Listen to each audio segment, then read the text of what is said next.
All right. Welcome back. Guess what? It's the Malapert Smart podcast. Can you believe it? We're back. Out of the blue.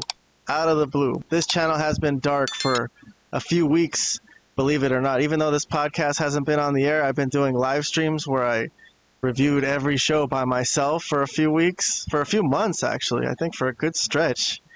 And then I finally stopped doing that. I conked out, I would say. I went on a tear, man. I was watching every single wrestling show and reviewing every single wrestling show since last October until literally right here, until this Monday Night Raw on the 25th of August.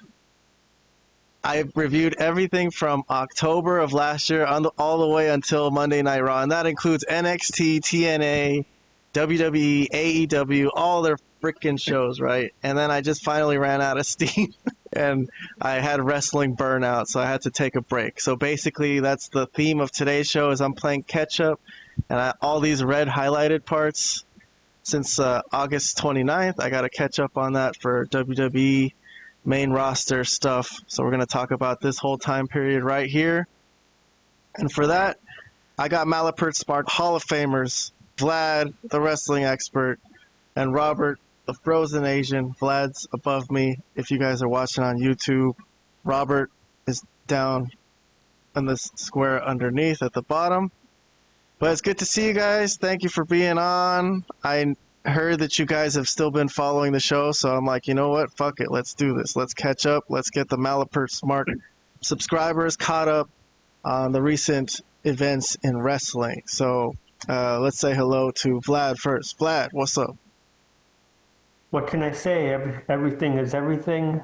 It's good to be back here, of course, talking wrestling. I mean, not that I've loved watching wrestling the last couple of months since we've been away, but it's good to meet up with old friends and discuss stuff sometimes and discuss our opinions and grievances, just to hear what other people are thinking and saying and what their thoughts are. I'm actually looking forward to this show for sure. Well, enough time has elapsed where a lot of wrestling news and headlines have happened on the show. That's true. So it's I think it kind of did cool down. We were reviewing pretty hardcore every week for like 2 years, and it was good and we liked it. And then it kind of like this year at WrestleMania, I think we kind of said, you know what, this is kind of hitting a downturn. Maybe we should take a break and live our lives. You know what I mean? But Robert, yes, it's been a little downturn in wrestling, but I'm sure you've enjoyed some things, as we'll go over in a few minutes, right? Sure, yeah. Some things. All right. I mean, obviously, you guys haven't quit completely. I know we always have that discussions in our head where it's like, is it sucked to the point where we should stop watching it, you know?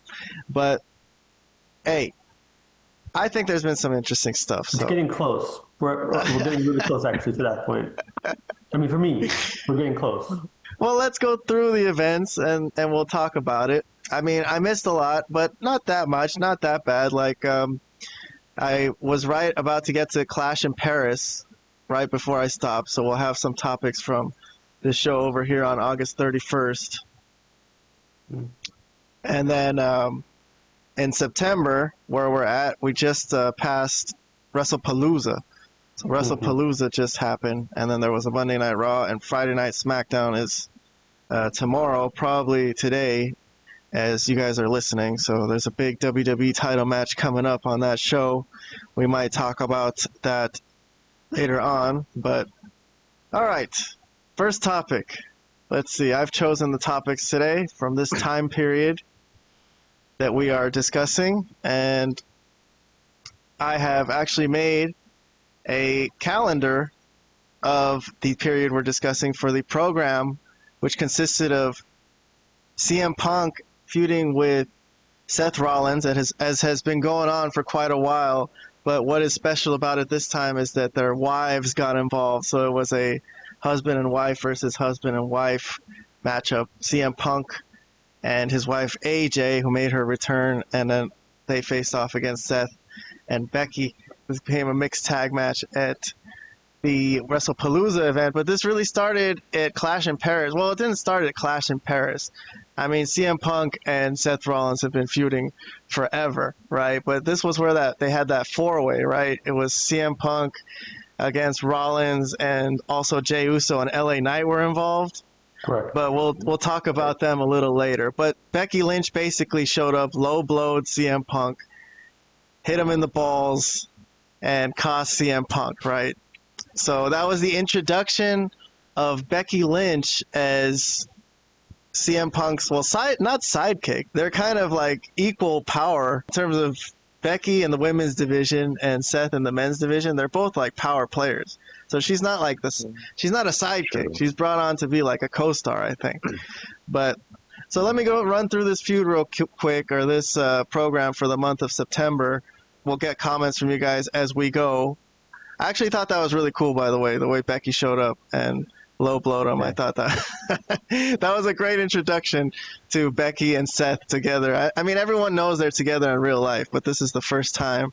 So then on Raw, the following Monday, this is September 1st, Seth showed up, but he wouldn't get in the ring, and he sent his wife out there to, guard him from CM Punk, and she started slapping the shit out of him. She's like just peppered him. This was insane to me. The way she was slapping him, just like disrespectfully, and he just walked away. Right, he couldn't do anything about it. He's like, I can't hit a girl, and he went to the back and he talked to Adam Pearce, and he's like, I'm going to SmackDown this Friday because it's in Chicago, his hometown, right?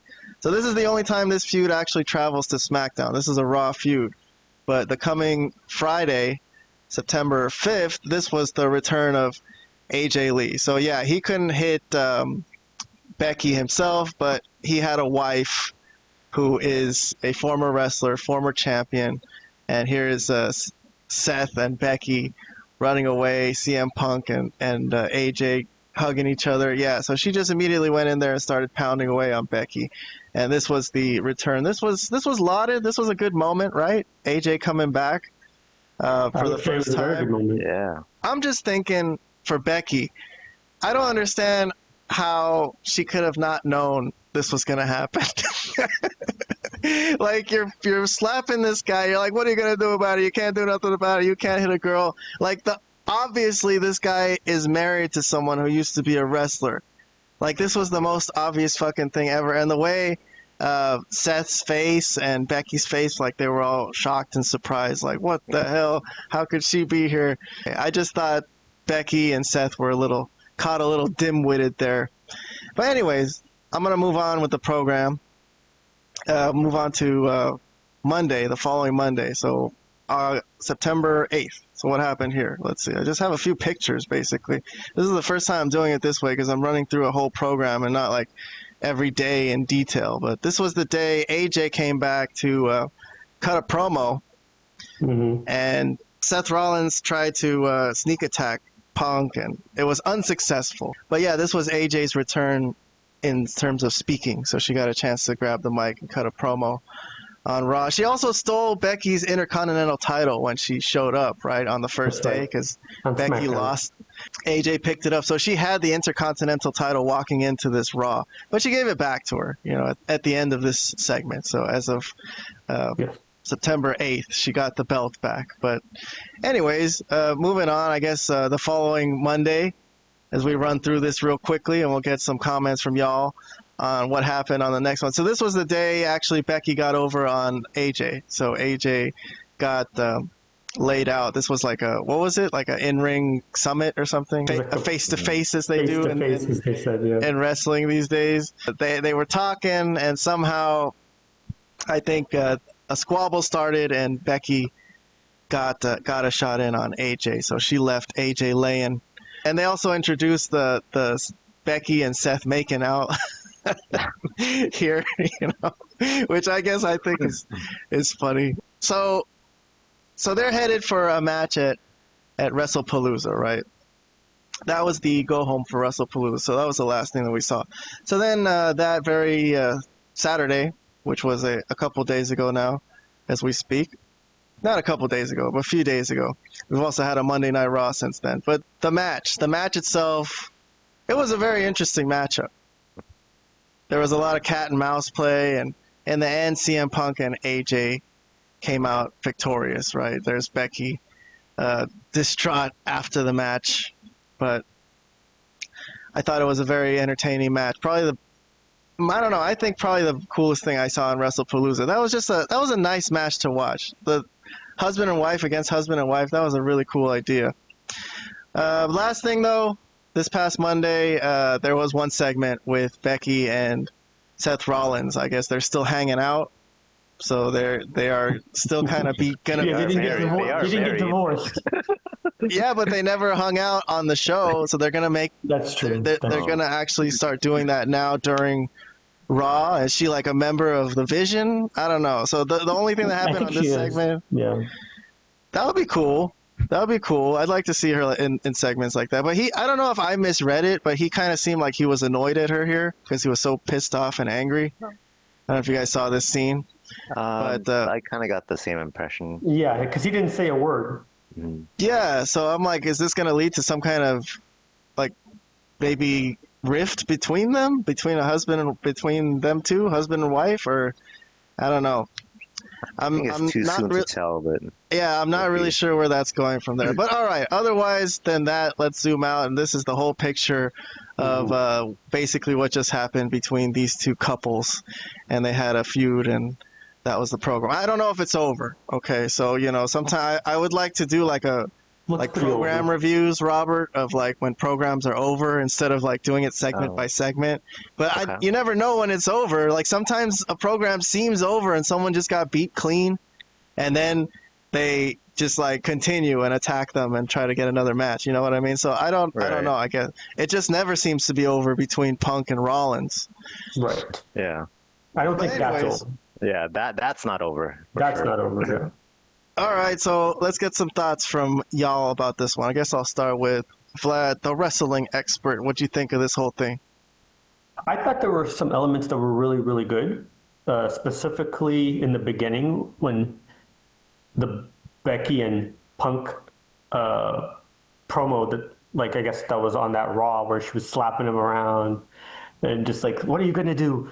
You can't do anything. That was amazing. That was tremendous. That's probably the most enthralled I was watching all of these shows that I've been catching up on for this month. That was the most, like, when that was happening, she was just peppering him left and right, like, here, take this. Yeah. And what was great about that was the Becky, who I honestly thought had been rather dull for a while now. Yes, that's a good point. I think it rejuvenated her career a little bit, this whole feud. Yes, totally. Because I think she's been dull. She's had terrible matches. The thing with she had to have all these segments with Lyra Valkyria. And then she had that terrible match with what was it? The Bella, one of the Bella twins. What the heck? Brie? Was it Brie? Nikki Bella. That match was dreadful. That match was a disaster. Okay, so this rejuvenated her career. Honestly, that whole thing, and you could tell that all parties were into it. Like, this was something that everybody felt was good. And it was good. There were some elements that I didn't particularly like the long promos that just kind of lasted forever. Like, I think there were some times where they just talked and it was a little much. They could have made those things a little shorter. But overall, especially, I would say AJ Lee's also, her promo, when she came back, like that one on, was it on Raw? I think it was also, on Raw. No, yeah. It was on Raw. It was on Raw, yeah. Where she's like talked about like coming back and what, like, that she had some mental health stuff and that she had some bad neck and whatnot, but she's back and she wants to, like, she wasn't thinking about coming back, but she came back because of what Becky did. It all made sense and it was all really good. Again, I didn't see the match, so the final conclusion to this thing I did not see. I heard what happened and I got the gist, but I didn't see it as like a whole. But I could imagine it being the best match of the night on WrestlePalooza. Not saying that's a big thing considering what people are saying about WrestlePalooza, but just the fact that it was a really quality match with quality people involved. AJ looked great. That's another thing that needs to be said. For someone that hasn't wrestled or been in wrestling really in 10 years, for the most part, she looks pretty much identical to what she looked like in 2015. So that's great on her for staying in great shape. Yeah, heck yeah. Impressive. Very impressive. Looks exactly the same. You're right. Looks virtually the same. I mean, exactly. So yeah, so she's kept herself in shape and been working out just in case. I guess this was going to happen, possibly. Or I don't know, just for that reason she stayed in shape. Maybe she just did it for her own health. But still, nonetheless, good on her for looking really good.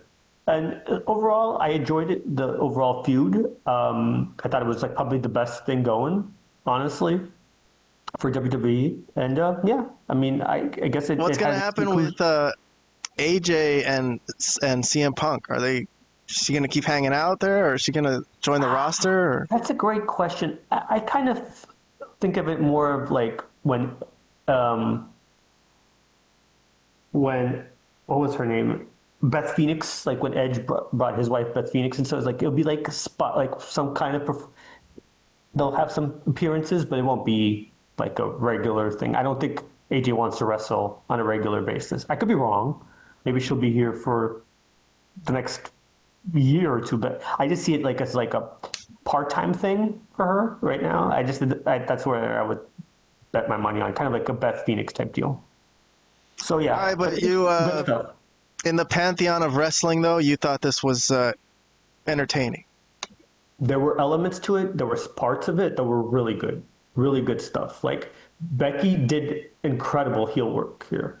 And you could argue Becky carried the feud. You know, she was tremendous. This is the best use of Becky I've seen in a long time. This was really good for Becky. Everybody else did their part well too, but yeah, I think it really rejuvenated Becky in a sense. So yeah. All right, let me jump to Robert. Robert, the Frozen Asian. Let's get your thoughts on this feud. All right, yeah. So I'll start with the beginning, the promo between CM Punk and Becky Lynch. Just like what Vlad was saying, I thought Becky Lynch was doing excellent heel work. She was incredible, and she knew how to. She was so good at handling a hostile crowd. I was like, Charlotte, take notes. When the crowd turns on you, this is how you react. She was so good. I was like, man, she's starting to look like, at least in that segment, started to actually look like the GOAT that she's self-proclaims to be, and also supposedly ESPN claims her to be, and Bleacher Report, and who else is saying it? Who else is saying it? I'm not sure, but Sports Illustrated. Yeah, Sports Illustrated says it. Okay. Yeah. So yeah, she was awesome for sure. So that part in the beginning, I loved it. My only issue was that I feel like the AJ Lee appearance felt a little too telegraphed. I wish they found a way to make it more of a surprise. Yeah, because everybody knew at that point. Yeah, it was way too telegraphed. Okay, well, it was obvious because it was obvious storyline wise. Like shit, the guy's obviously got a wife, you know. So how? Right, I mean, right. I kind of didn't. I wasn't bothered by that, but okay. I mean, look, the fact that it was AJ Lee coming back, there's not gonna be a complaint from me. I love AJ Lee. Yeah. So because it was her, I was fine with it, right? And I was glad to see her again. But just in general, the fact that it was so easy to see coming, I wish it wasn't. But anyways, then AJ Lee's return, she looked amazing. It's funny, her promo when she was talking about therapy, I just found it hilarious that she's talking about, you know, mental health while almost concurrently, pretty much concurrently, there's another storyline involving Bailey, about having a bipolar disorder or whatever. Yeah. So I was like, okay, hey, maybe that's gonna lead to an angle somewhere down the line. I don't know. It might, right? Yeah, maybe AJ will be her therapist. Yeah, I know, right? AJ Lee, the therapist. And then, the feud was fun. It was very entertaining. But I thought it was at its best at the beginning, especially, the performance by Becky. What did you think of the match? Because I didn't really see it, so I'm curious your thoughts on it. It was fun. It was fun. As far as like, moving along the angle, it was good. I It was still, classic. It was classic mixed tag team wrestling. There was a lot of yeah, just classic. my, All these people are very intelligent. It was good yeah. wrestling. I like I believe it. for from what WrestlePalooza wasn't that great to me, but out of that event, I probably like the Stephanie Vaquer Io Sky match the most. But I heard that was the good. this tag team mixed tag team match was fun to watch. Okay. All right, cool. Let's move along. We got some more topics to get to today. I know I got the time on the corner now. I just keep track of when we recorded this for posterity. But it is getting late here in Los Angeles, so I don't want to be getting into midnight and everything. But there are some topics I want to get to with you guys because honestly, I miss talking with you guys about wrestling, man. It's funny that we don't really talk. But like I haven't talked to Vlad Robert in years. The only reason we ever talk is like about wrestling. It's It's not not true. you. I'm exaggerating. But we're like drunk people who only hang out drunk, and then we try to hang out sober and realize we can't do it. Like when we try to I hang just out. talked to this guy 2 days ago. What is he talking about? Oh my god. Okay. Well, Robert. Well, I've been busy too. I haven't really talked to anybody. I just No, been that's doing. true. I've been Okay. doing shit other than wrestling. I really needed that break from wrestling, by the way. So I overdid it with the way I Yeah, was watching it. I'm Oh, for surprised sure. it took you that long to finally get burned out, honestly. Yeah. Oh Okay. my god, I would have it's awesome. experienced it It's much awesome sooner. though. Hey, if I could watch wrestling all day, every day, I would. But I was like not sleeping. I was trying to go to work and still do this. It was a lot. So, I think it was an incredible feat. Actually, Okay. it was such an incredible feat. I think it's like over 250 shows in a row that I did. That I'm gonna induct myself into the Hall of Fame, into the Malapert Smart Hall of Fame. We said that you should be. You mean, yeah, you should. We already If said that anyone- you should have been. Yeah, I know, but I'm inducting myself. At first, I thought, you can't induct yourself. That's like kind of pretentious. But no, man, I'm a Hall of Famer. God damn it! And but anyways, yeah, I didn't have time to. I was thinking about doing that today, but I didn't have time to set up like a little graphic and make a trophy for myself because I was too busy catching up on all this wrestling, man. It just keeps coming at you. But anyways, in terms of another big long storyline that's been going on, just like Seth Rollins and CM Punk have been going on forever. The John Cena farewell tour has been going on. So during the past 2 months, this is what it looks like. I've highlighted it because it goes past August. I don't have the calendar set up for everything else, but it goes all the way till January, right? Is that when the John Cena farewell tour started? Back in January, I think. On the Netflix debut, I think. Yes, that's when Netflix debuted. Correct. That's when he announced that he was going to do this retirement tour. But okay, so I have reviewed some of this stuff on my live streams, but I'm just going to go back to SummerSlam, to before SummerSlam at the beginning of August, just to get a picture of what's been going on with Cena recently. So he was a heel for the whole year, basically, until August 1st, right before SummerSlam, where he turned face, apologized for all the bad things he said to the fans and said, "That's not me, buddy." But here we go. He gave Cody a toast with a beer, and then they went on to have an incredible match at SummerSlam, Night 2, Yes. the main event of SummerSlam. And Cena ended up losing, and he raised Cody's hand, and then Brock Lesnar showed up. So that's going to be a lot of what we're discussing today. So for the last 2 months of this John Cena tour, the August, September, it was basically a feud with two people, Logan Paul and Lesnar. So we're going to be discussing both of those feuds right now. So right after the Cody loss and the Lesnar attack, let's go through what happened. So Monday Night Raw, he didn't appear. SmackDown, he did appear. Okay, so he got confronted here by I'm kind of hazy on exactly why Logan Paul and Drew McIntyre came out, but Cody Rhodes came to defend Cena. Their faces together now, and they went on to face both of them in the main event. So they had a tag team main event, Cody and Cena, which was a superstar duo, against Logan Paul and and Drew McIntyre. So this on this day, Logan Paul low blowed Cena in that match, and it ended up being a DQ, the main event of that show. And that led to them having a match, so that they set up a match soon after. This was also the night where Drew McIntyre claymored Cody Rhodes into the announce table and put him out injured. Yeah. So yeah, but we'll discuss that later separately. I'll stick with the John Cena, Logan Paul stuff. So let's see. The following week, no appearances on Raw or SmackDown. And then no appearance on Raw here, and then SmackDown. So 2 weeks later, so I guess he had a week off. We're jumping to August 22nd. We're on the way to Clash in Paris, and they do set up that match. And they had a promo battle on this day, the 22nd of August, and it also ended with, at the very tail end of the show, as the show went off the air, Logan Paul socked Cena in the face in the alleyway. So that was really extremely disrespectful to such a superstar person who has been so good to the community and has repented, beating his ass in the alleyway. Yeah, Nick Aldis was really pissed at him for this. But luckily, Cena wasn't too hurt, and he made it to the show the very next week. So this was the last one before Clash in Paris. They had another promo battle, so nothing really much there.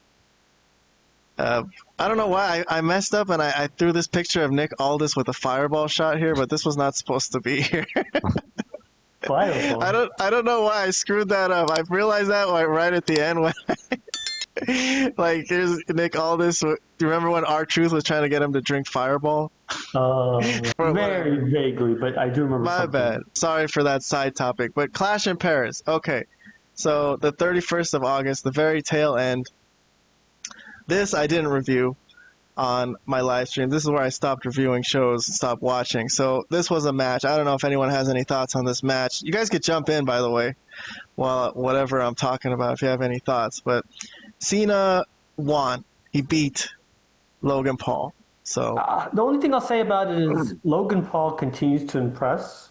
Again, he's always delivered in his matches. He's a better wrestler than guys that have been in the wrestling business for like 15, 20, 20 plus odd years, whatever it is.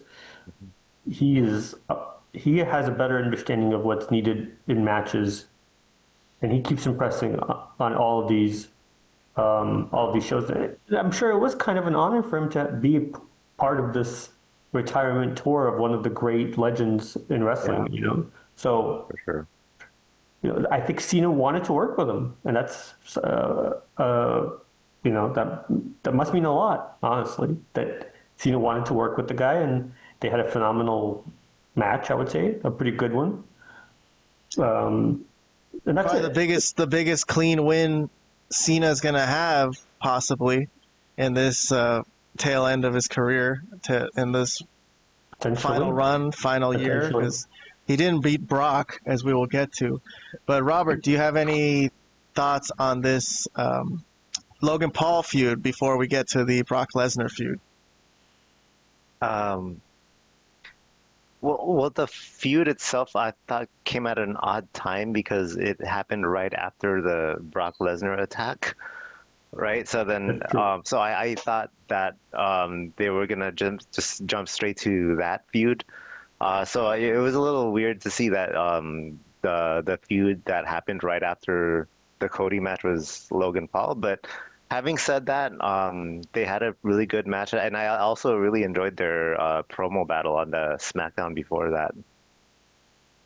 Yeah, what was the deal with the fact that Lesnar didn't come in for a while after that attack at SummerSlam? I don't know. Did they say anything about that, or no? You just I can't remember. Not specifically that I can recall. They said they didn't say why he wasn't there the next time Cena was there or anything like that. Weird, but okay. So they just didn't want to have that match in Paris. They wanted it for their ESPN show. That's why. That's really the reason. Okay, interesting stuff. So at this point, Clash in Paris is over. Cena is done with Logan Paul, it seems. So we're going to jump to SmackDown on the 5th of September, the next one, the very next one. And let's see what happens here. Freaking fingers. This was the day that Sami Zayn put out that open challenge, This was a great right? match. Yeah. For because he won the U.S. title, which is something I might mention later. I was going to mention on. I have a list of storylines that we're not going to really discuss deeply, but it's something I wanted to mention at least. So he's the new U.S. champion. He knocked off Solo Sikoa, and he put up an open challenge, and John Cena took it, and so a United States title match showed up right at that moment for that SmackDown audience, which was pretty wild, huh? But it got fucked up by Brock Lesnar. So there's Brock Lesnar. There's an image of him. F5. He F5'd, I think, Sammy and Cena too. So at this point, he just comes in and fucking attacks people and laughs and leaves. Why is he doing this? Does anybody know?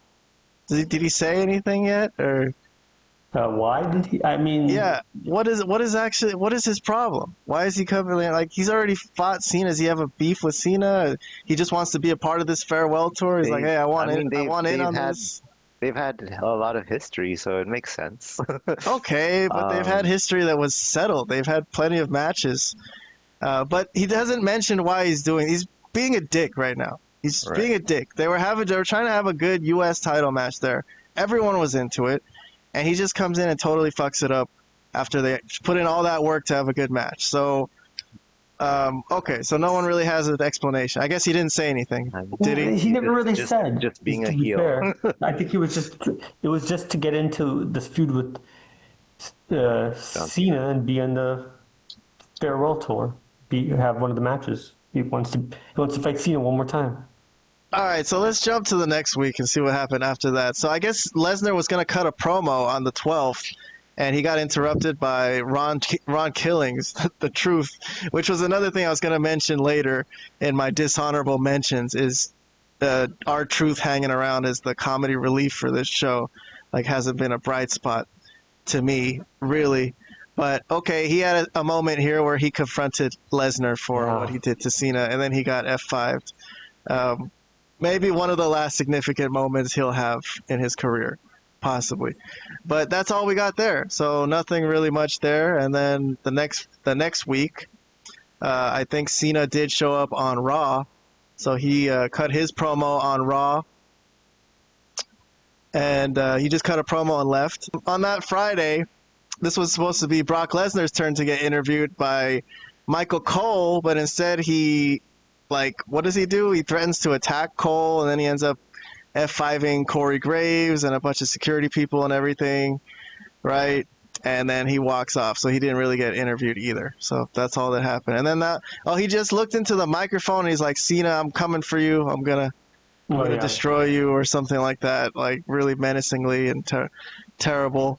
Then WrestlePalooza hits, big ESPN premiere for WWE, and Cena and Lesnar started the show, right?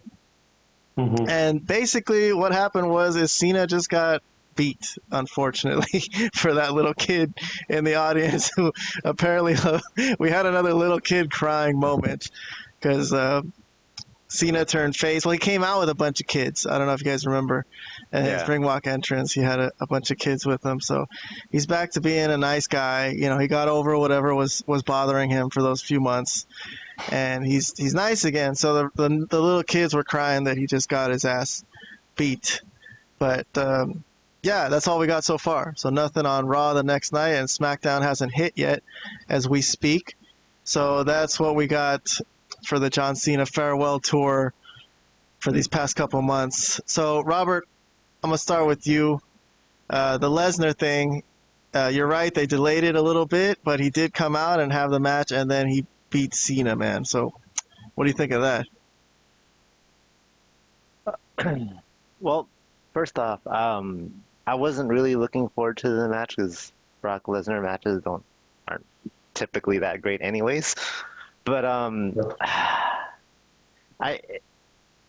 at first I was a little bit surprised that Cena lost the match, but then almost immediately I thought to myself, well, actually it does make sense because the past couple times that they did face off, that's pretty much how it played out. He gets absolutely destroyed, right? So it would make sense that John Cena, that was still many years prior to his retirement tour. If he couldn't be competitive against Brock Lesnar back then, how could he be now, right? Like I would imagine if John Cena did manage to pull off a victory, there would have been some, not necessarily a fluke, but something would have had to happen to kind of protect Lesnar, right?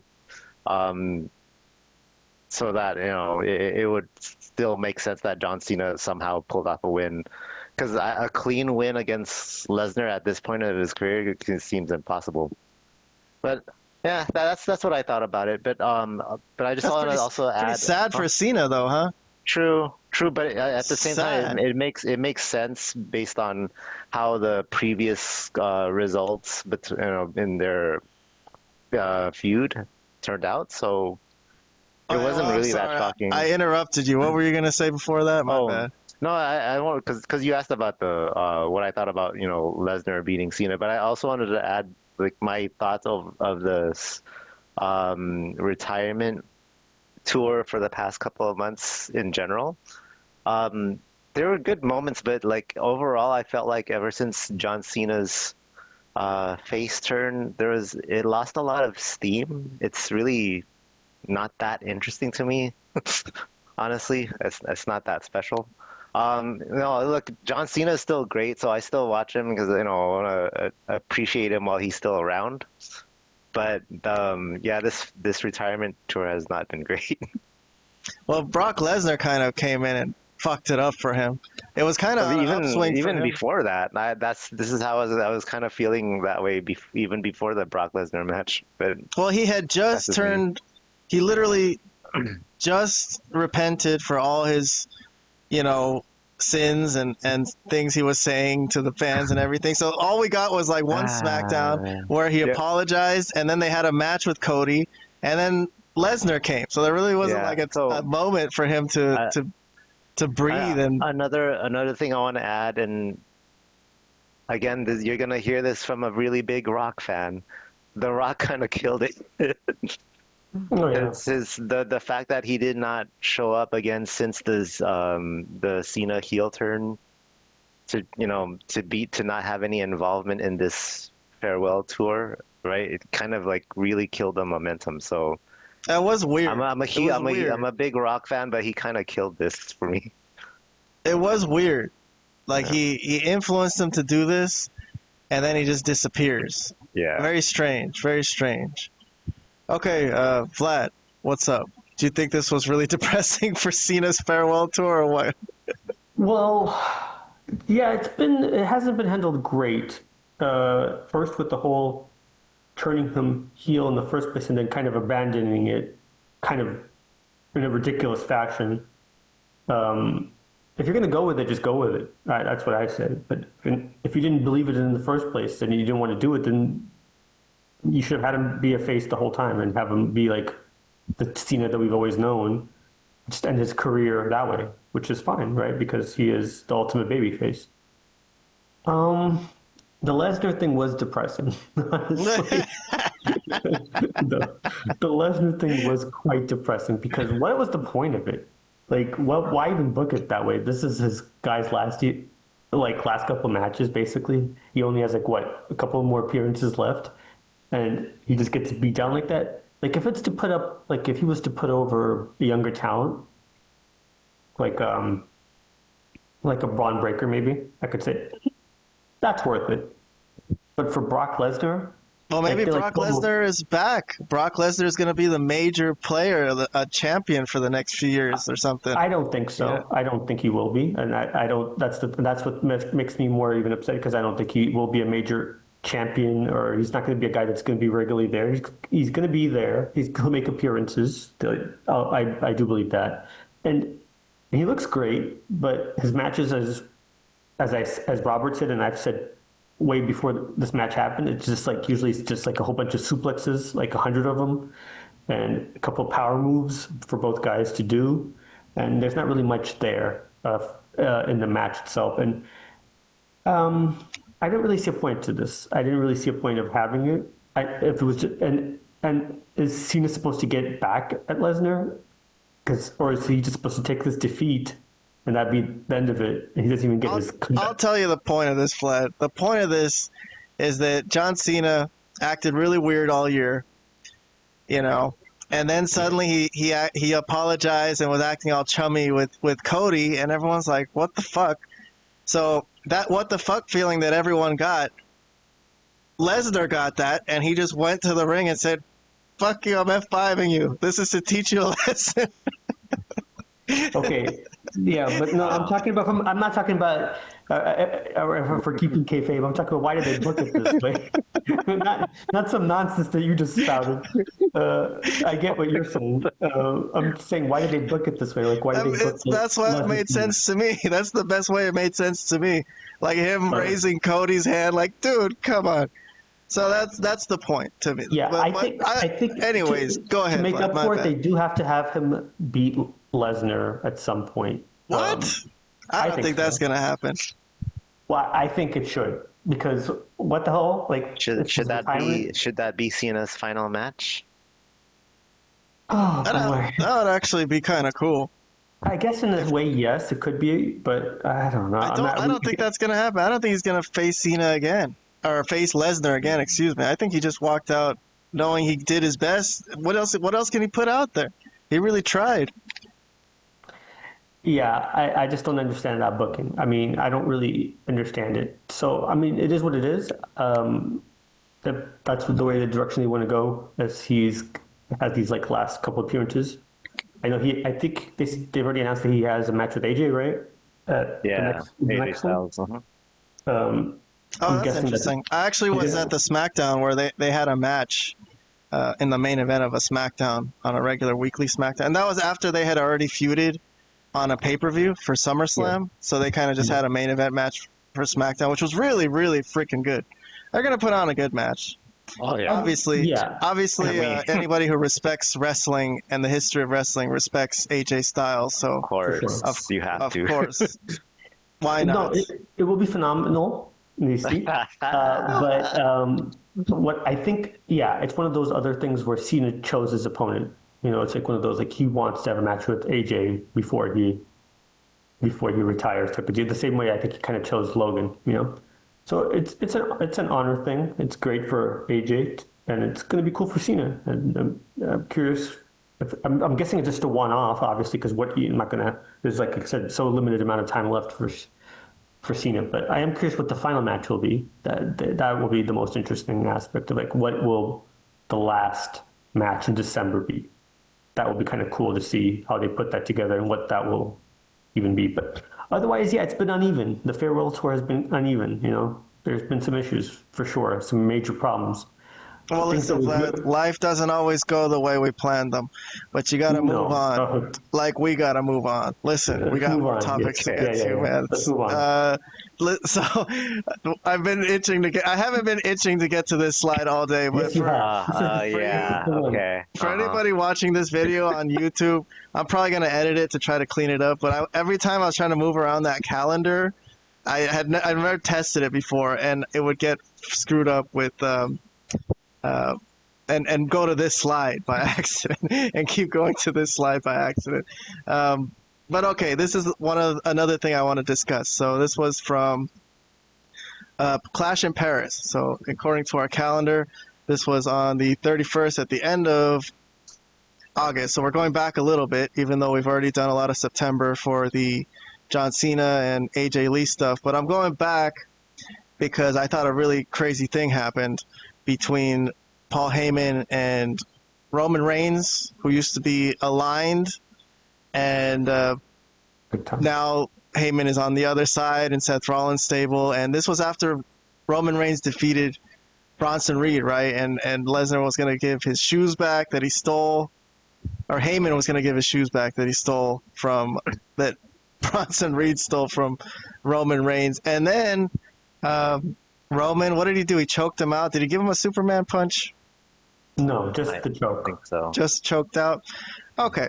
So I wasn't sure why Braun Breaker wasn't out there while all this was happening. I was like, well, what is he doing? But okay, dramatically he does come in and take care of Roman, and I thought this was a great moment because he was just in some kind of mindset there, where he had just taken down Roman Reigns. Paul Heyman gets helped out, and here, let me make this bigger for you guys. Sorry. I mean, I see pretty good. Yeah. And then, so yeah, Roman got taken out. So basically, since I've stopped watching, he's been gone, right? Correct. He hasn't been back since this Clash in Paris show where he defeated Bronson Reed but got taken out by the Vision. So that's all we got on that. But I thought that was a cool moment because he finally got his hands on Heyman and did a little bit of damage, not too much, and then he got put out. So he gets to go back on vacation. Roman can just do this like every time. Just every time he comes back, just come in, take a big ass whooping, and get injured, and just go on vacation. Because that's what the tribal chief does, right? Huh? Just get his ass whooped and take months off at a time. But okay, what did you guys think of this night? Do you have any thoughts about this, Vlad, or was I the only one in being very floored by this event that happened here? You were floored? Well, I wasn't exactly floored. I thought it was pretty good. The only issue is, I mean, the Heyman thing was kind of interesting, obviously. It was such a choke that basically he was in the hospital for weeks, right? Heyman wasn't around for for a while. The thing with the Roman thing is they've already done this thing where they beat him up and left him laying, and that and then he needed to be out a couple of weeks or months or whatever. It's getting old, and it's a problem with the fact that he just is not there regularly. Now I know he was doing some sort of filming, is what I heard. Like he's in this new Street Fighter movie. Good for him, I guess. But as far as the wrestling show, it suffers because it makes no sense. Like they've done this angle, or I think maybe multiple times, where he's been laid out and had to, and just by the Vision, and then he makes this comeback right when you least expect it. It's kind of getting old, and he needs to. They either need him to be there full time, or they need to stop with using him this way. That's my opinion on the subject. That's how I feel. Well, Robert, before I go to you, do you have something else to say, Vlad? Sorry. No, that's basically it. Okay. All right. So before I go on to Robert, I just want to give praise to Braun Breaker for being such a badass. I mean, shit. He took out Roman Reigns. You got to give it up to him for that, right, Robert? Yeah.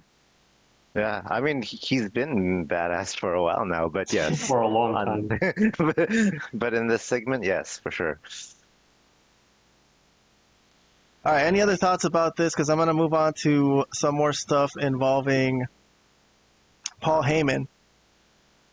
No, we can move on, I think. All right.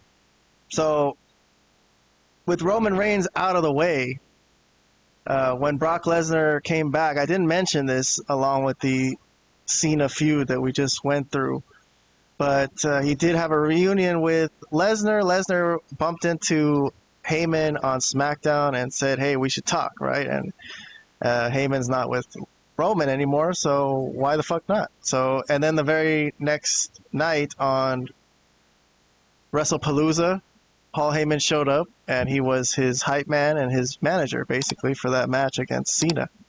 So, there you go. They're back together. Any thoughts about this?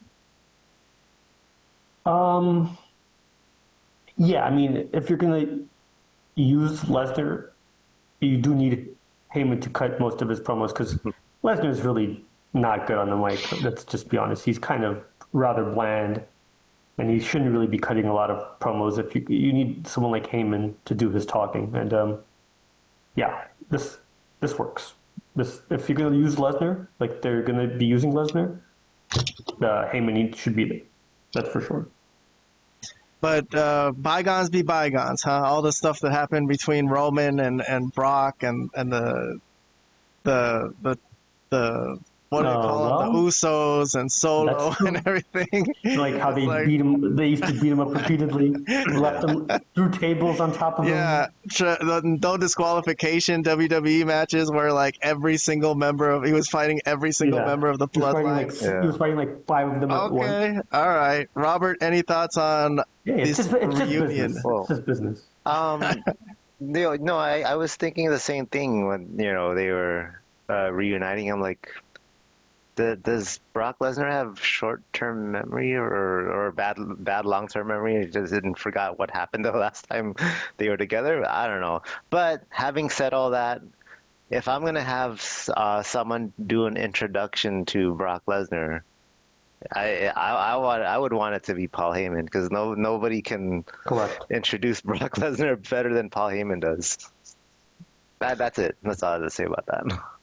All right, well, let me run through some more headlines here before I get to my rejected story angles that we'll just speed through.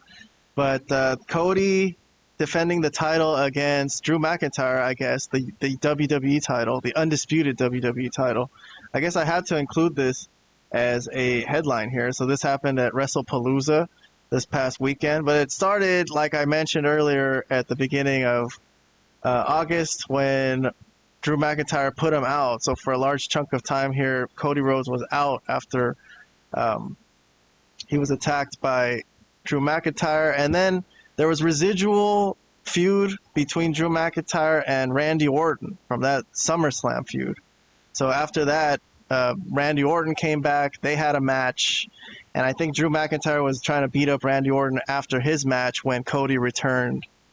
And that led to their match at WrestlePalooza, which Cody won. So he was victorious, beat Drew McIntyre, and there's Drew McIntyre. Actually, Drew McIntyre hurt his leg during the match, right? Was that what? Well, Vlad didn't see the pay-per-view. He refuses to Yeah, I'm sign not up for sure. ESPN. Was that a legit injury? Or? No. I mean, Oh, I not a legit injury. I don't know these type of Oh, things, okay. but I'm just saying he hurt his leg during the match. Robert, I have to respect the business. What Okay, is what that's, to say? okay, we're still doing the, you're not breaking Oh kayfabe? gosh. You're still doing the oh, Jesus, okay. Robert, what are any thoughts on this whole thing? I mean, I didn't think it was. Um, so Cody was out for a while, and from what I heard, he was out because he's playing as Guile in the Yeah, him too. He's also in Street Street Fighter Fighter. movie. So both him and Roman Reigns. That's pretty interesting. But Yeah. okay, anyways, so his absence was noticeable. So I don't know. I hope they don't. He doesn't do too many of that, like what's been happening with Roman, because otherwise he's gonna suffer the same issue as Roman, which is there's gonna be a lack of continuity, right? We don't want that in wrestling. So hopefully that he's staying around for a while. But so yeah, because of his lengthy absence, this feud wasn't that great. The match was fine, but the feud was just whatever. Yeah, I mean, he got kicked through that announce desk, which I thought was a Yeah. good moment for Drew McIntyre. Mhm. But other than that, I am sad that Drew lost that match. I was very much rooting for him. I'm a huge Drew McIntyre fan. Unfortunate the way it went down. But all right, Vlad, Drew and Cody. I mean, it is a high-profile feud, but did it fall a little flat here or what? Yeah, it fell flat for the reasons Robert said.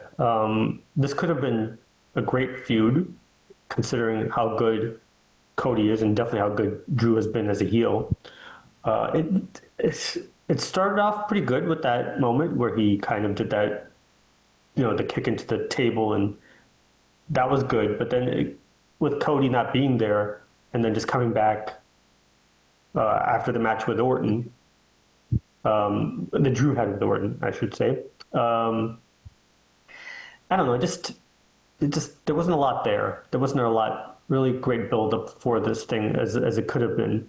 The match I'm sure was fine. I didn't watch the pay-per-view, the PLE, but I mean I would think that these guys could put on Cody's and Drew are really two really good workers. So the fact that they could put on a good match, I wouldn't be surprised if they did. I just think there was a lot missing in this thing that could have made it like a really top feud. That could be a feud that could carry a company or a show for many months. They just didn't do enough with it, and I guess it's because Cody's now like also making movies and stuff. Well, the thing is, I think if you're going to be the world champion, you know, you got to be there regularly. Honestly, that's my opinion on that. So if you're going to be making movies and that's your interest, cool, more power to you. But you shouldn't be the world champion. You know, that's how I feel on the subject. You got to be there. Yeah, there's plenty of people who really should be the world champion, like LA Knight. Yeah. Anyways, that was good, guys. Did you guys practice that while I was No, we didn't. I didn't know that was coming. Good, but that was really good. Yeah, there are plenty of guys. I'm not sure if LA Knight was the guy that I would choose, but yeah, I mean, LA Knight would be champion if it weren't for Jey Uso, but we'll get to that a little later on. No yeet. No yeet. Listen. Other than that, Cody is set to face, it looks like, Seth Rollins for the Crown Jewel title. So that's this should be what good. they set up next. So these guys have fought before. This was Cody's return match at WrestleMania a few years ago. But okay, next topic. Well, yeah, feuding with the Vision. This is the first time he's feuding with the Vision's Seth Rollins. So they kindly let him pass, which I thought was a cool moment. But Paul Heyman, who has feuded with Cody many times, but here we go again. I don't know how I feel about that Crown Jewel Championship. I don't like them calling it a championship. It's not something to be defended. It's like a trophy.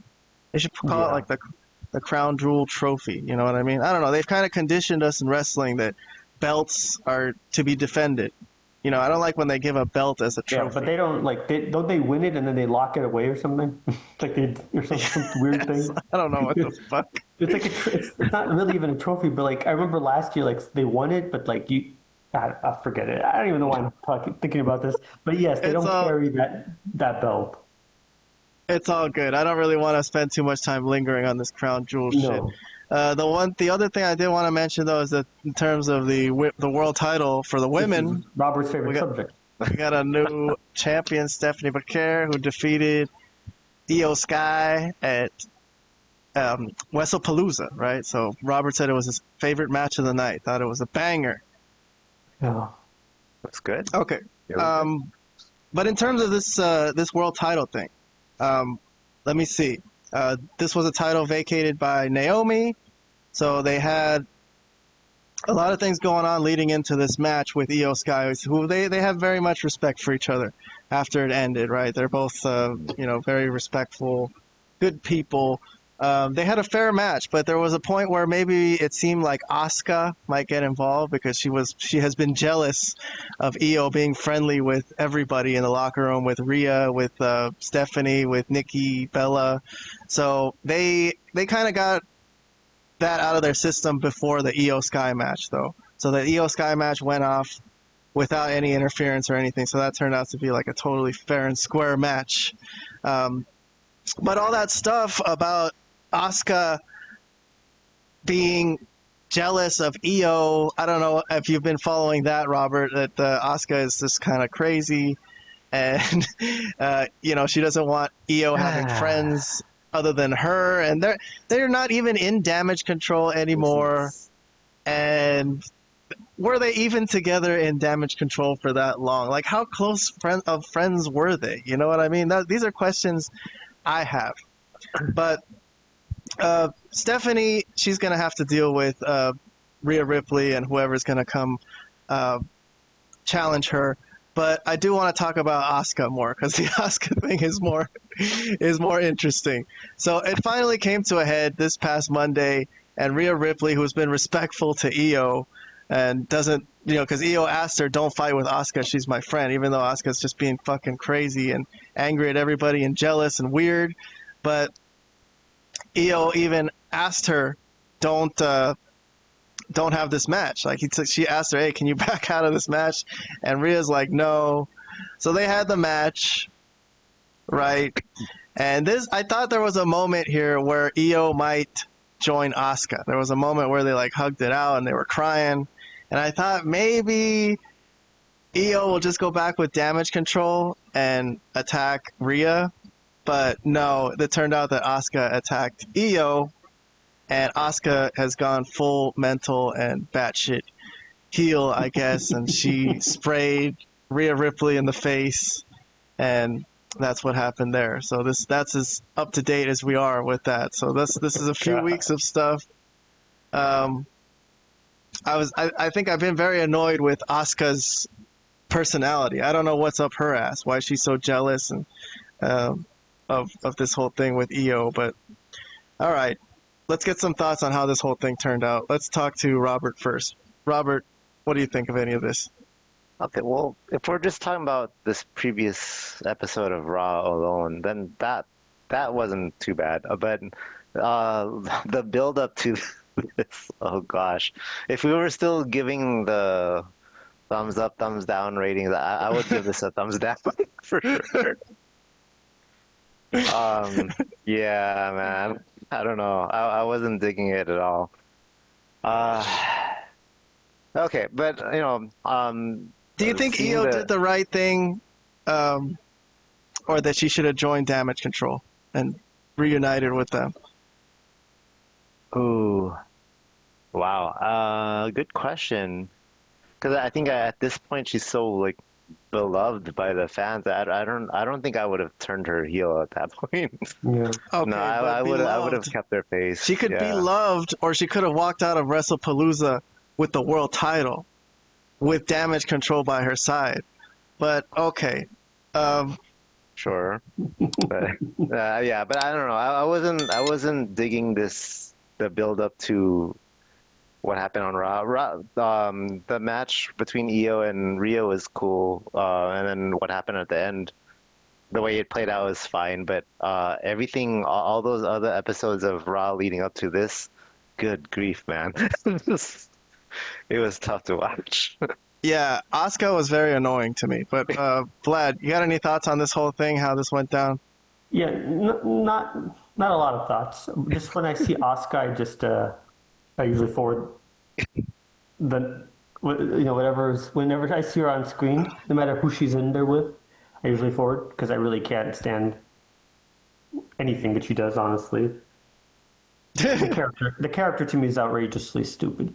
The whole jiving and moving the way that she does is just someone that is just an idiot. Someone that's clearly a goddamn moron.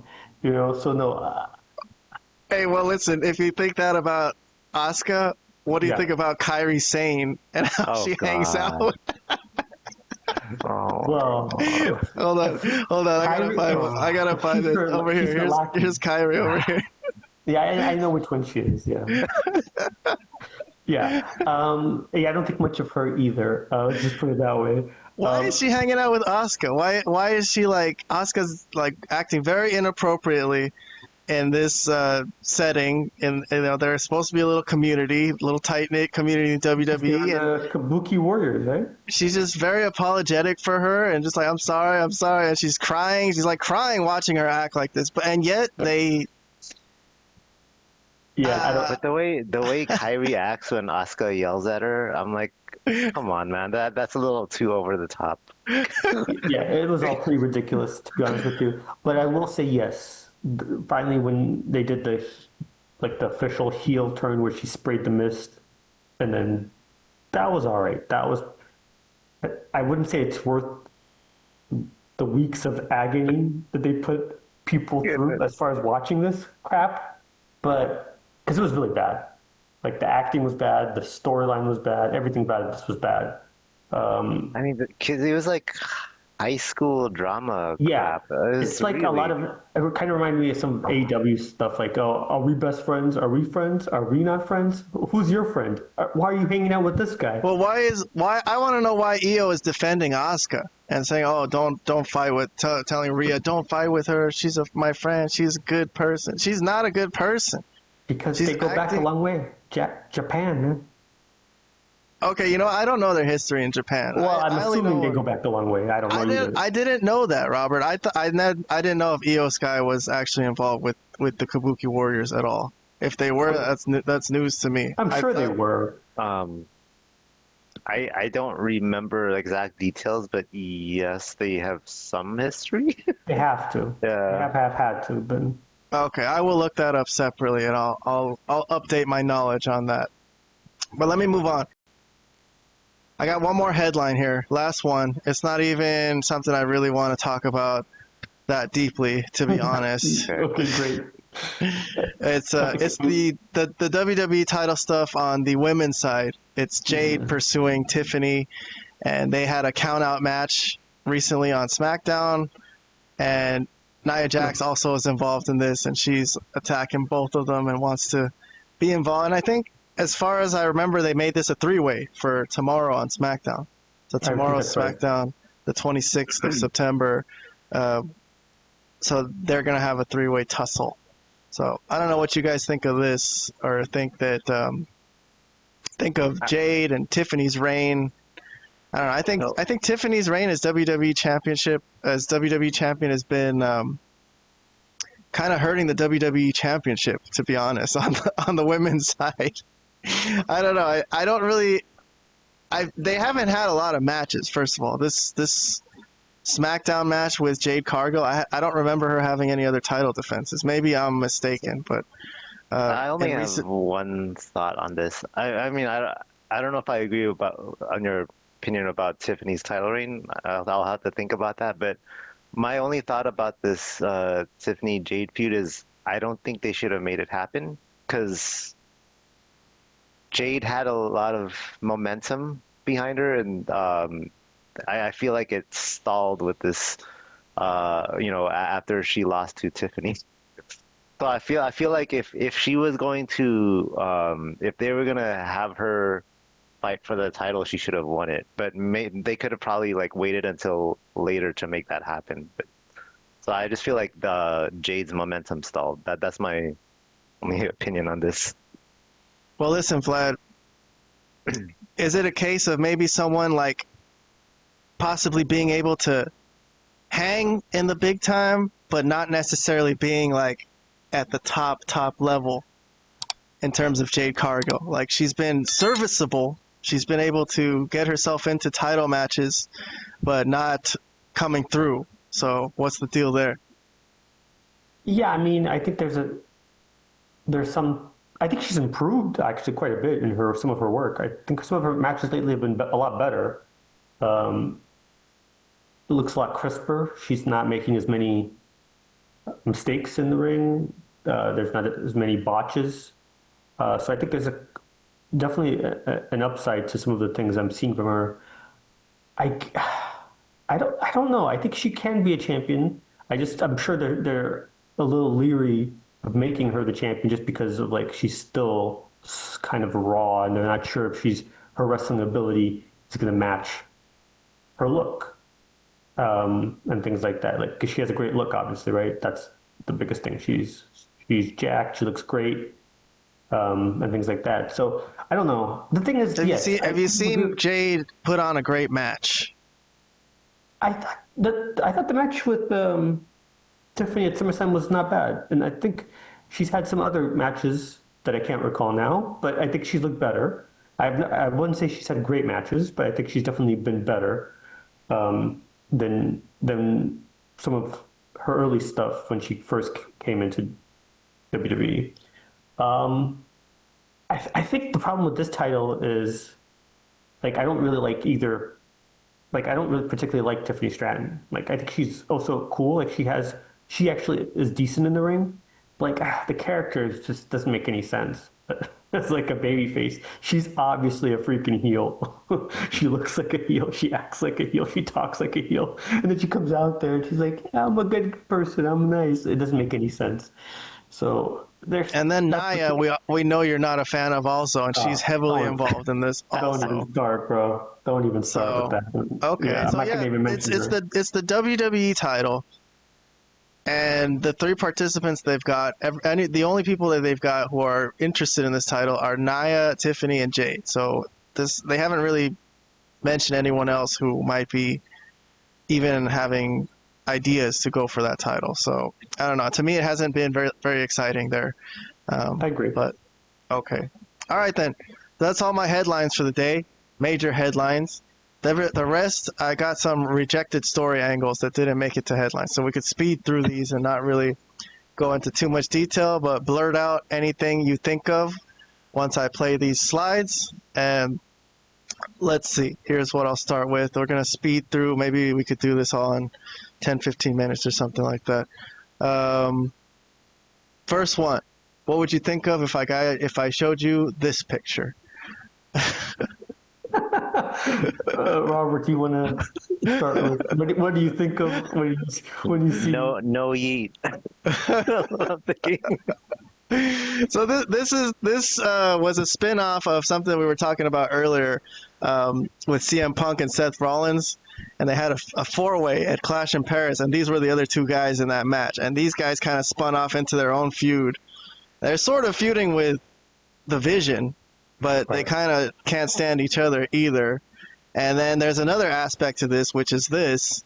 What was I thought was going to be a very happy reunion between the Usos, but turns out to be some drama, and it ended up being a loss to the Vision at WrestlePalooza. So, all right, so this storyline didn't make it into our top headlines for the day, but do you have any thoughts on LA Knight and Jey Uso being at each other's throats for the past few weeks?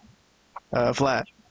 Yeah, I don't know. I think with Jay, you got to do something with him, because I think you got to turn him heel, honestly, because I think even though he still gets a good reaction, his work and the character just are not really going anywhere. It's not really, nothing's really happening.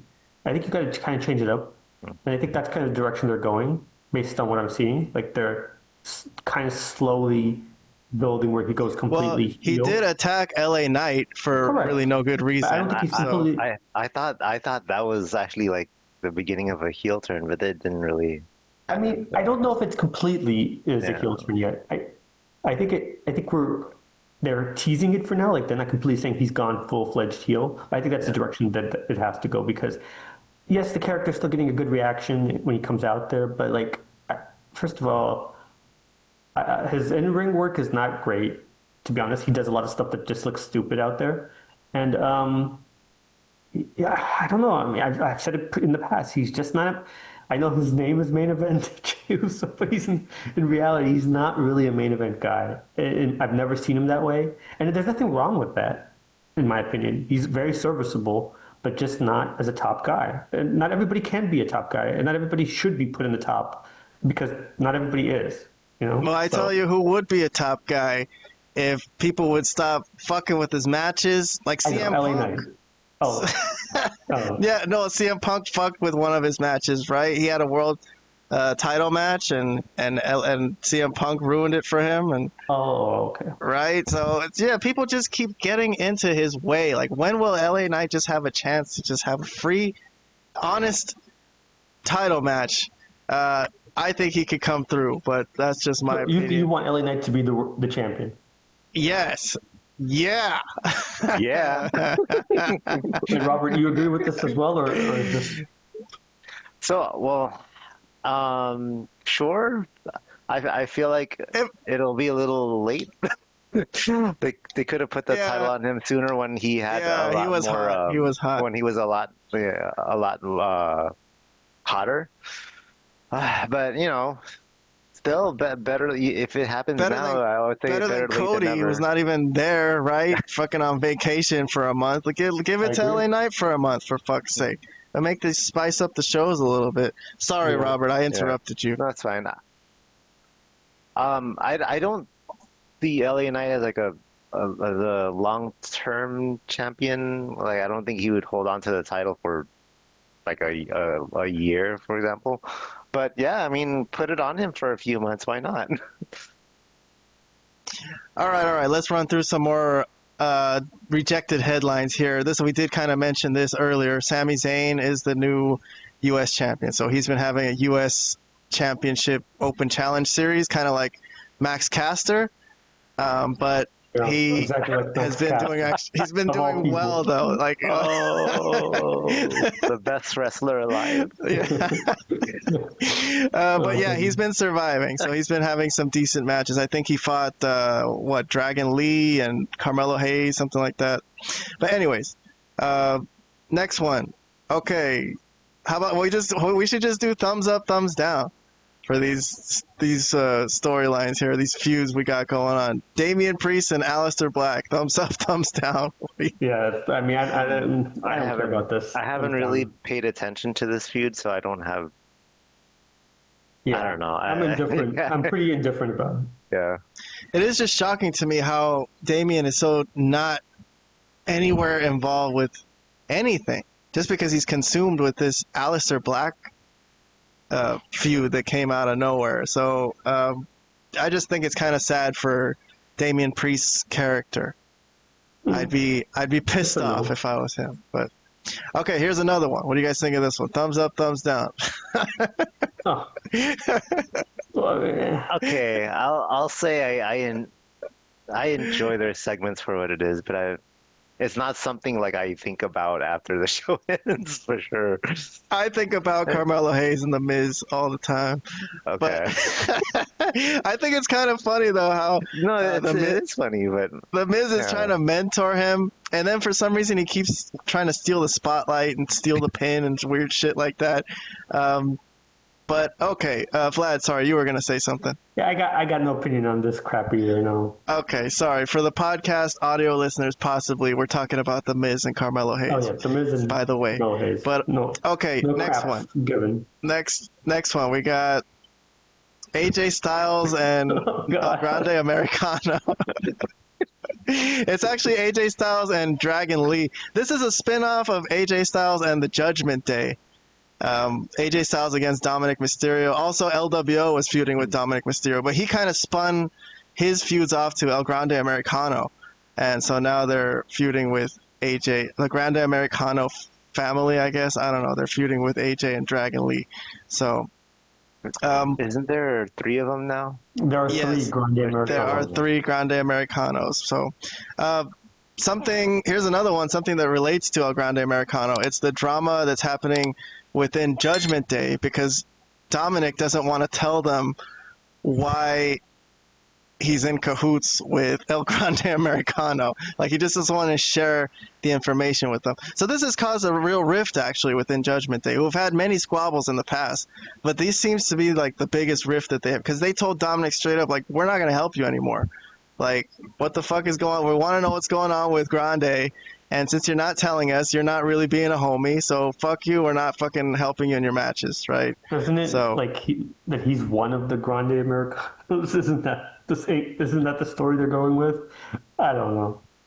I Well, think they want so. to know. They want to know why Grande is doing these things for him. Like, what does he expect in return? You know what I Yeah. mean? So there's got to be something there, and Dominic's just dancing around it. They also haven't been doing anything with Dominic and Roxanne. At first, I thought they were kind of flirting, and maybe they were going to do something there, but Maybe they're waiting for Liv to maybe come back. Dominic is just acting too stupid. He's... All right, no thoughts on this. No thoughts on this. Move on. Not Okay, really, ne- bro, honestly. Next one. It's a feud between Alexa and Charlotte against Chelsea and Alba Fire for the WWE Tag Team titles. So that's another one. This was an easy title defense for Charlotte and Alexa. The only thing I'll say about this is I actually like the pairing of this group. It's kind of, I think Charlotte needed it, to be honest. She needed something. She needed a change. And this was good. This was Okay. good for her. I don't get very excited for these segments, though. No, I that's the only thing I'll say about it. I'm not saying this was like great stuff or anything like that. But as far as just like something for Charlotte to do and maybe get her back in like the swing of things, it could be worse.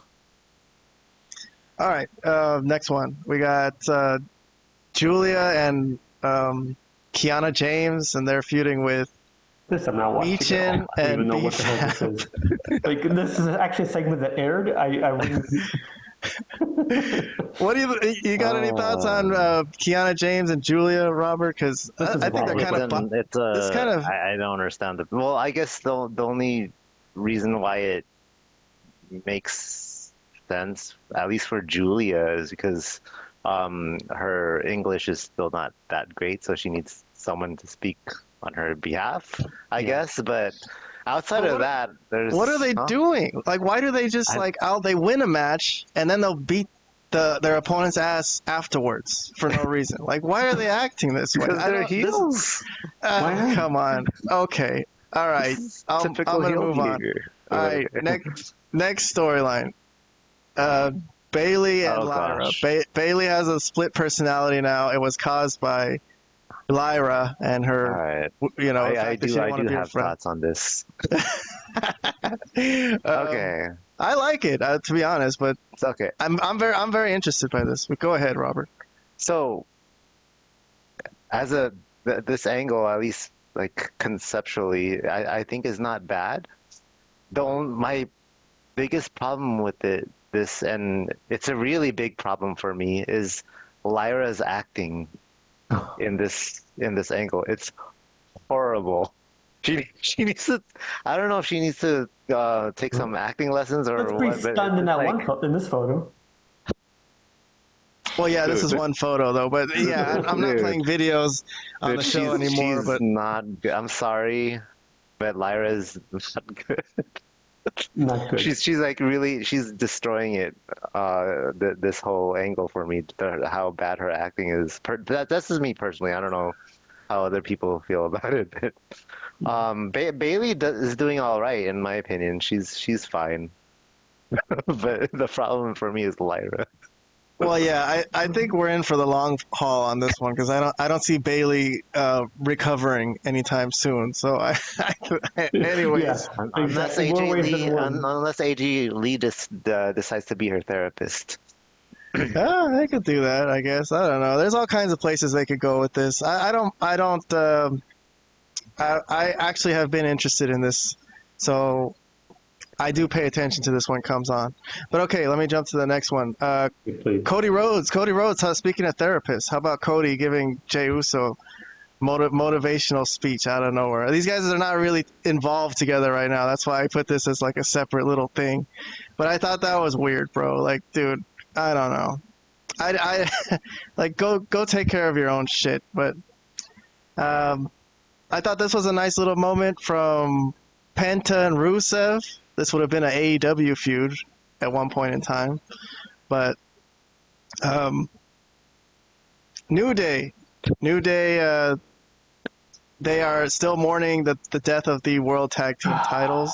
So they did have an interesting thing, though, other than the stupid thing they usually do where they mourn the World Tag Team title picture. They attacked Penta.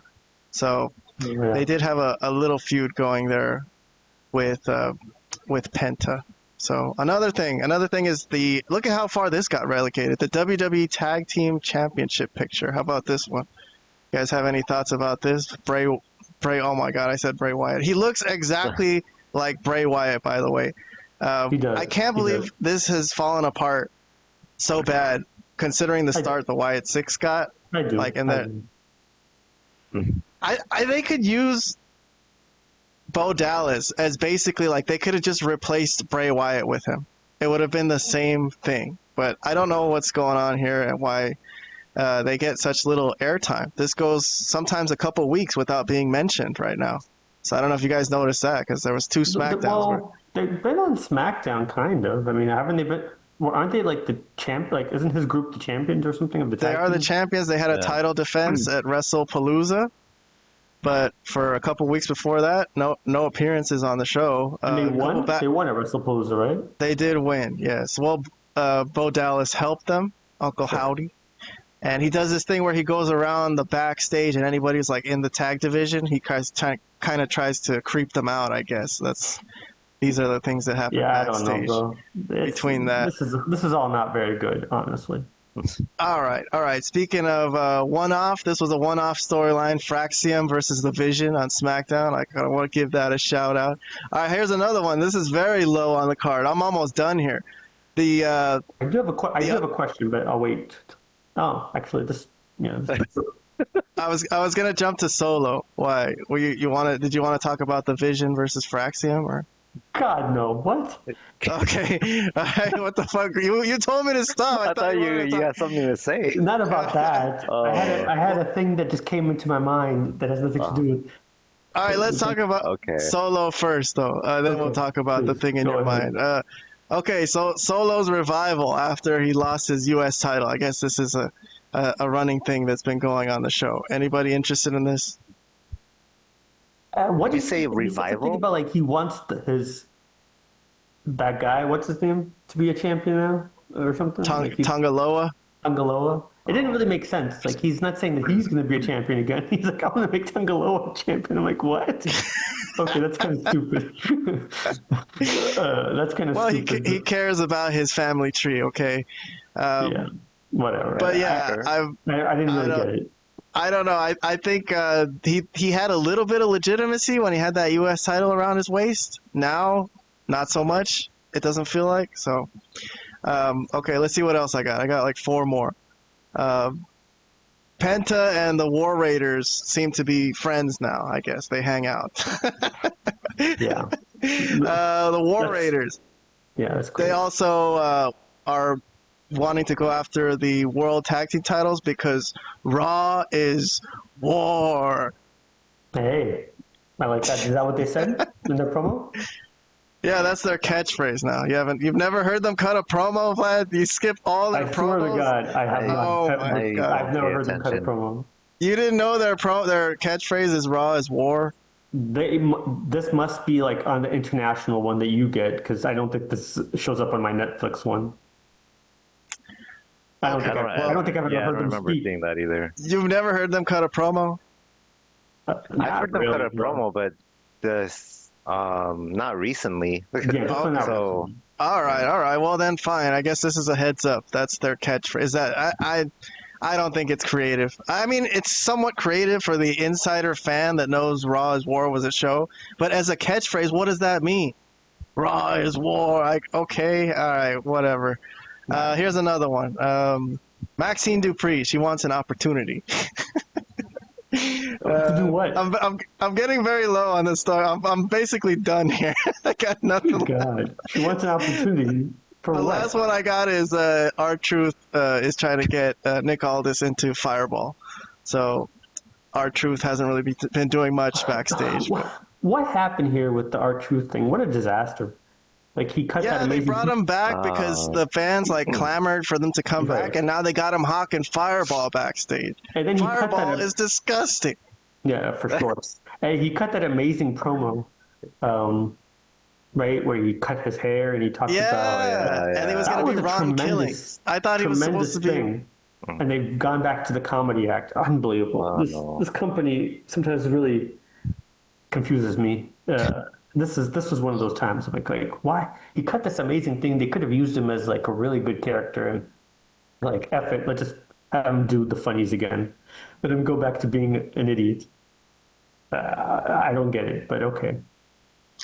All right, well, that's all I got. I literally ran through everything. I didn't think we would run through all that. I thought we would probably cut it off at some point because it got late. But Yeah, well, real quick before I know everybody wants to go to bed. Well, at least I do, and I'm sure Robert does too.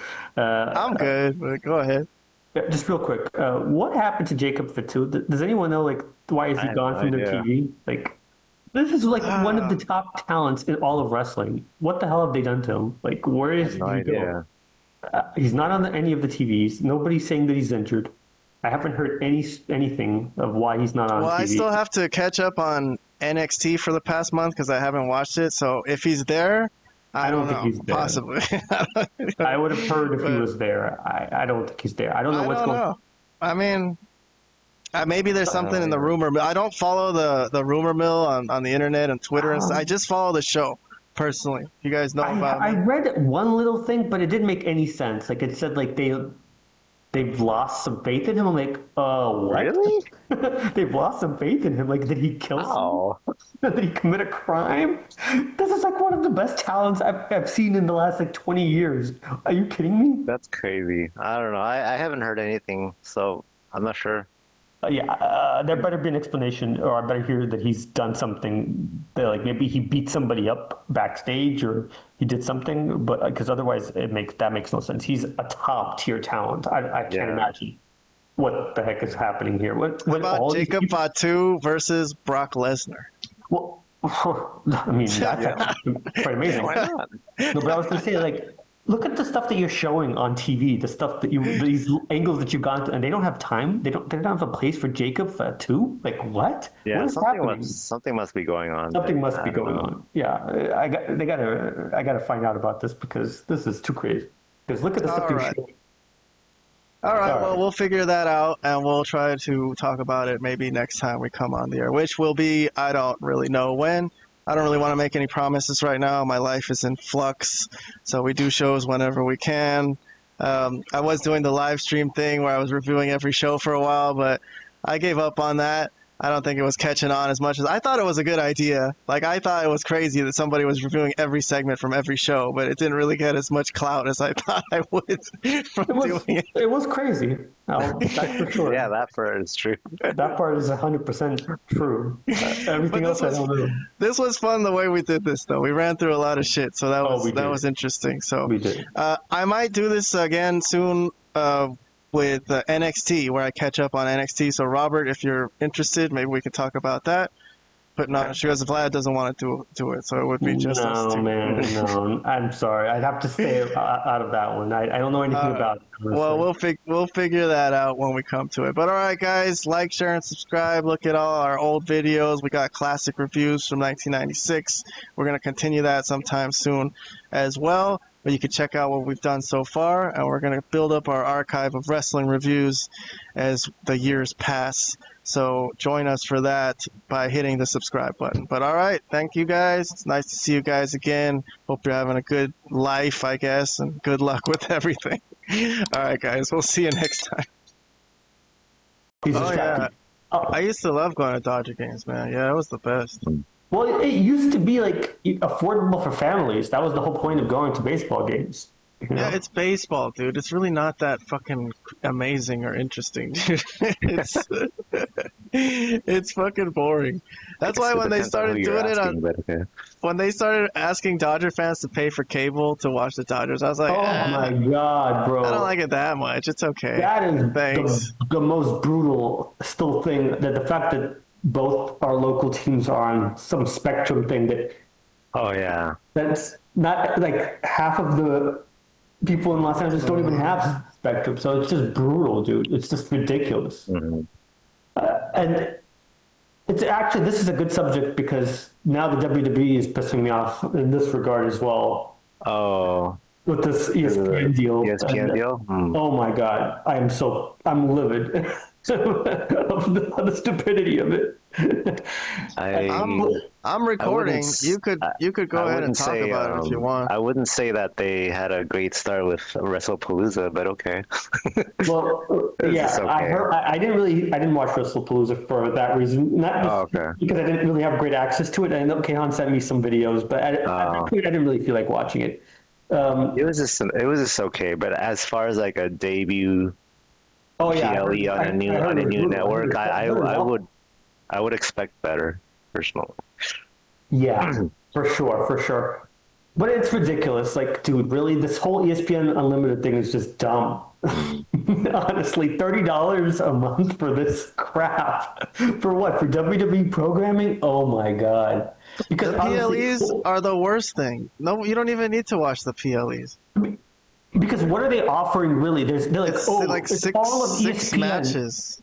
Dude, I already have all of ESPN. I don't need anything else from ESPN. They're like, oh, you get all our networks. Like, I don't need your fucking networks. I have them already. I have ESPN, ABC, ESPN News. I don't need any more shit. You know? So they're like, so the only thing that they have here is the WWE that they've gotten. But it's absurd. It's not an app that's worth $30 a month. Anybody that's paying for that is an idiot. I don't care how much of a wrestling fan you are. You are a moron if you're paying $30 a month for WWE. It's stupid. That's just dumb. I mean, if you're rich and wealthy, and you can just, fine, that's your business, I guess. But if you're a guy that's like living paycheck to paycheck and counting every penny and just trying to make sure that he has enough money every month to pay for necessities. You shouldn't be spending $30 in WWE, that's for sure. Right. Because that's just stupid. And it's such a money grab by them too. Such a ridiculous money grab. I'm glad Ken said that he's recording. You could add this to the show if he wants. If you could add it something to the show. Yeah, I'll add it somehow. I'll make a clip out of this or a short or something maybe. Dude, but what was it like? The Peacock thing was like what, $5 a month, $10 at most. At most, right. I think. Like honestly, I was paying even less than that. They had a deal where you could get it for like $20 for the whole year. So this is a huge, huge difference than paying whatever the heck ESPN has come up with. And then what's even worse, like, okay, my parents have Spectrum, so I was like thinking, okay, just watch it when I'm, use my parents' Spectrum, and I'll watch it. I guess they don't have the TV that they have. It's like the lower scale TV, and they only so you can only get on that plan and get ESPN Unlimited as if you're on like their top tier TV plans. I'm like, oh my god, are you kidding me right now? I'm like, all right. Well, I think that's the state of streaming services today is outrageous. Oh, it's absurd. Back when it used to just be, I guess, Netflix and I guess Amazon Prime were the only ones I can think of that existed at the time. It wasn't bad, but then more and more got added. I'm like, oh my goodness, what's going on? The one thing I'll say is like, look, I have like YouTube TV, and I love it. I think it's expensive. To me, it's getting. I mean, when I first got it was like $50. Now it's like almost, what is it, $82. So it's got up exponentially the last couple years, basically. But it is a great system. Like I will say, as far as like streaming cable, if you can afford it, that's the one you should go to. 100% of it, no doubt about it. Like if you can afford streaming and can afford the $80 a month for it works fantastic. It's great. Okay. But the thing is, they because they weren't able to sign a deal with ESPN on this app. Like I don't get access to ESPN. Again, this whole ESPN Unlimited thing is just so baffling to me. It's like such a stupid thing that came together. The WWE is that the only thing that's really special about it? Like everything else, like that's special about it. Because otherwise, what else are they offering? They're like, oh, you get all of our ESPN without having any type of cable, but you have to pay $30 a month, right? So you could get all of our ESPN stuff without having so you don't need YouTube TV. That's what they're saying. But what about the people that already have those stuff? They don't have that stuff to watch just for ESPN. Like that's stupid. They're not going to get rid of their YouTube TV or their Hulu, whatever, or their, I don't know, not Disney, what am I saying? Well, whatever. There's like so many different cable or streaming services now, but they're not going to get rid of that just for ESPN and for this ESPN Unlimited app. So yes, that's the only thing special about it. It's basically the WWE, because otherwise people already have access to ESPN. They have all the ESPN channels. But also, dude, like I always thought the PLEs were kind of the least interesting thing about WWE programming. I'm kind of more into seeing like these wrestlers like bicker and have some kind of beef and then talk shit for weeks, and then when they have the match, it's very rare that the match is really worthwhile. I could skip the match, to be honest. Tell me who won, or I'll skip straight to the booking, and then I could jump straight to Raw the next day, and I'd be fine. Yeah. But back in the days, like in the 90s, they used to have, in their pay-per-views, they used to actually do shit that was like wild. Like, okay, not that much would happen. It would just be matches, but something like fucking crazy would happen at the end. Right. Like Kane would show up or something. Like, you gotta watch the next. Like, they would do like crazy shit. Now they're not really doing crazy shit. They're just doing matches. Yeah. It's like, all right.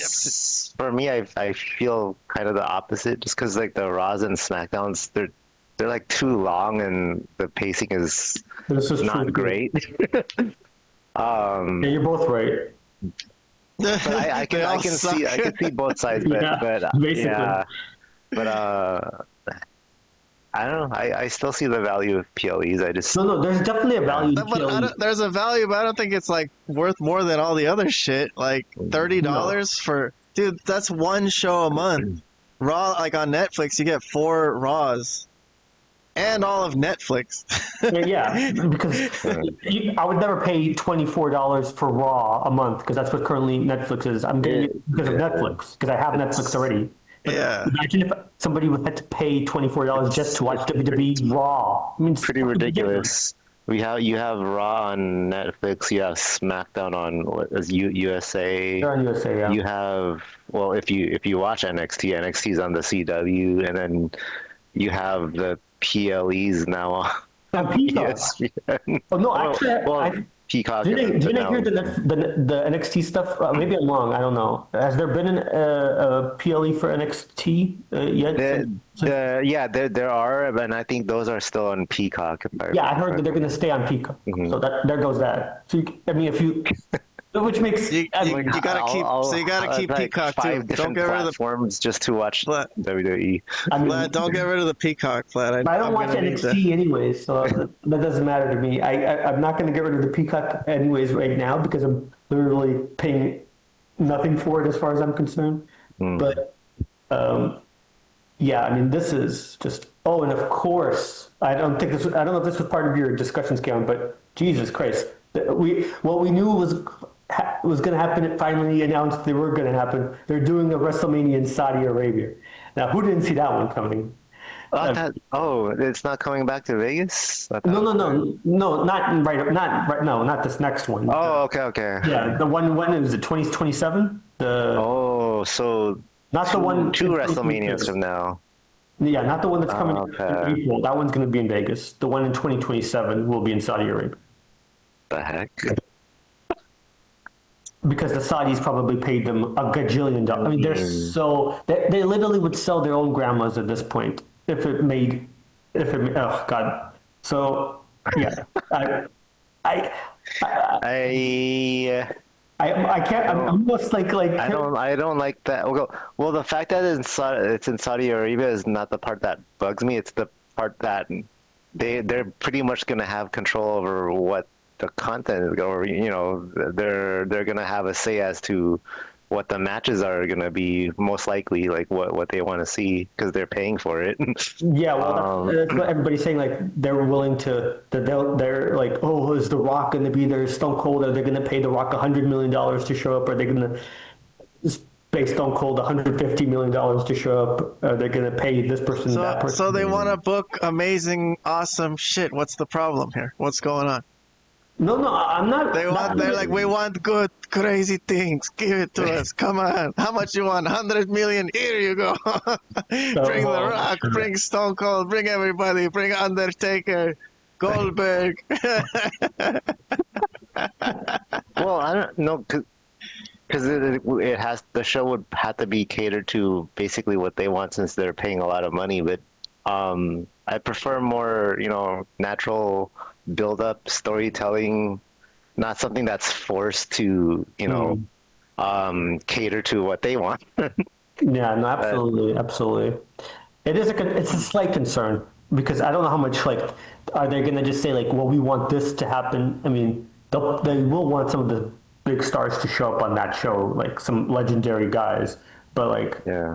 I don't know what that means for, like, John Cena comes out of retirement. Yeah, probably. If the Saudis are going to pay him $100 million, he's definitely he's coming out of retirement for $100 million. It's the welcome back tour.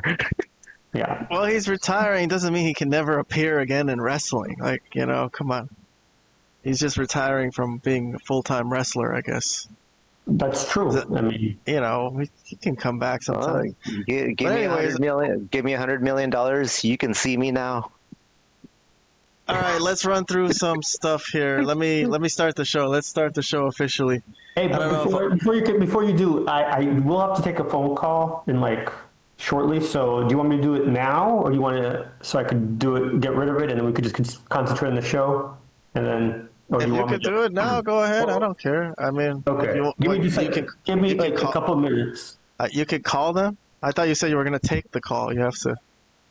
they're gonna call, but I might as well call them first and then get rid of it, and then there won't Yeah, be. go ahead. Sure. Yeah, so whatever. give me a couple minutes. Okay. Give me a couple minutes, all right? I'll talk to Robert. Yeah. We got to plan our NXT show. Yeah. NXT versus TNA. Yeah, the same way I'm catching up on the WWE Raw and SmackDown here real quick. I'm going to do that next week, but for NXT and TNA, where I just fucking speed burst through a month of wrestling. Oh, wait, so did you see this past Tuesdays? I don't want to. No, dude, I haven't seen okay. since like Never mind. August. I'm not gonna say anything. I shouldn't have. I should have just cut my mouth. I think you just said NXT versus TNA. Oh my god, that's crazy. Oh no. That was a joke. That was a joke. Oh my god. You know what they did? I was following this the Juggalo Championship Wrestling for a few weeks, and they were in a feud with Game Changer Wrestling, GCW. So they invade each other's shows and shit. It's kind of crazy. It was pretty nuts. They were fighting in the parking lot, like both rosters and shit. They had a dual show. It was interesting. Actually, on the indies, I will talk about this because I actually saw this. GCW versus JCW was a very interesting experiment because it was two completely separate companies and they ran a dual show together. So it was like, you know, a lot of interesting things like who does the camera work, which companies people do the camera work, which, you know, who books, who goes over. They have to decide a bunch of things. And it was interesting. It made me think about like what it would be like if WCW and WWF had a cross promotional show back in the days, like as actually two separate companies where they, you know, and it was honestly, if WWF and WCW did it the way Game Changer Wrestling and GCW did it, I would say people would have been disappointed. It was kind of like it's kind of like what is it? Have you seen the Worlds Collide from WWE and AAA, like the last couple of them? Yeah, I did. Or I didn't like it that much, but yeah, I did watch it.